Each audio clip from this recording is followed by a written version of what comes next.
Hello, friends. Greetings from Anchorage, Alaska. I'm just going to briefly talk about this article that I'm using in my chapter 3. It's called Catholic Education in Ireland and the United States Teachers' Comparative Perspectives by Kowalski, Tiernan, and McGraw. And it just came out in 2020, so it's pretty recent and certainly important for my own study. The article is really about Catholic identity and faith in teachers and culture, and it tries to make various comparisons. The article's authors use a sequential explanatory mixed methods design. So they begin, as they explain in their methods section, they begin with a quantitative study using surveys to garner especially demographic information about where teachers are coming from. They're surveying teachers in the United States who have taught in the United States and in Ireland, and in particular in Catholic institutions. And then they use the quantitative data to create a qualitative instrument, a basically an interview process in which they gather this qualitative information, the experiences of teachers, and they end up with about 22 different teachers that they have interviews with. Then they use the qualitative data to explain the quantitative results. So it's that sequential explanatory design. They then use the interviews with a grounded theory. They transcribe the interviews for coding, and then they use grounded theory to identify additional themes from that data.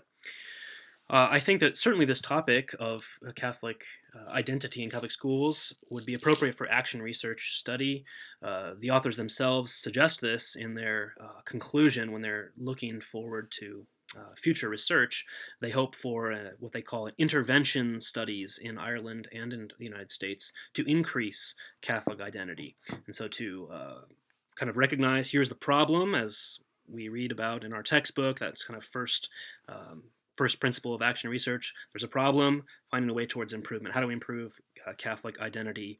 How do we hire, for mission and get teacher buy-in to that mission by having faithful teachers, by addressing the physical plant, lots of different ways to address the problem.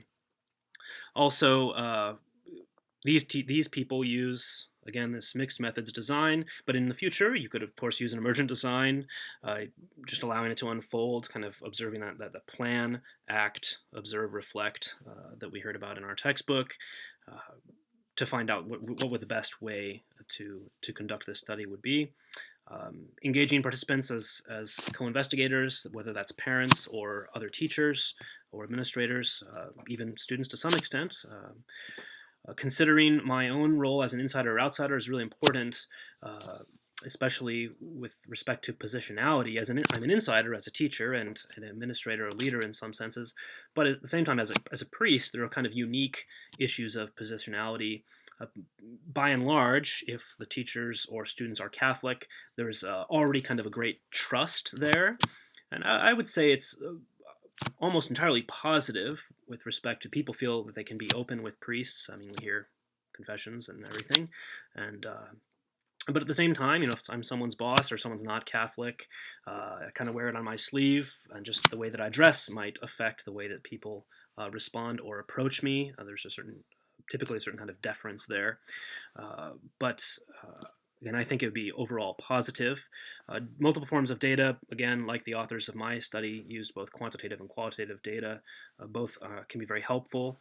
I don't think the critical approach would be helpful for several reasons. One, it's got a lot of Marxist um, uh, underlying assumptions that are problematic for Catholics, and many of which are actually condemned by the church. And it tends to be divisive, whereas we're hoping for kind of unity in mission. So I don't think critical study would be helpful or even welcome.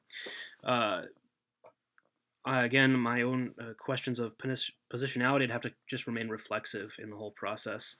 Arts-based approaches, there is certainly room for that, especially because Catholic schools tend to be very attentive to the fine arts, having students memorize and write poetry, perform stage dramas, sing and chant, play musical instruments, paint, draw, sketch, etc. They're going to be accustomed to expressing themselves creatively in these media, and so certainly being attentive to that, I think you could definitely incorporate an arts-based approach in both the findings and also in the data collection process. So that's everything in a nutshell, but we'll look forward to seeing you all this summer. God bless. Bye.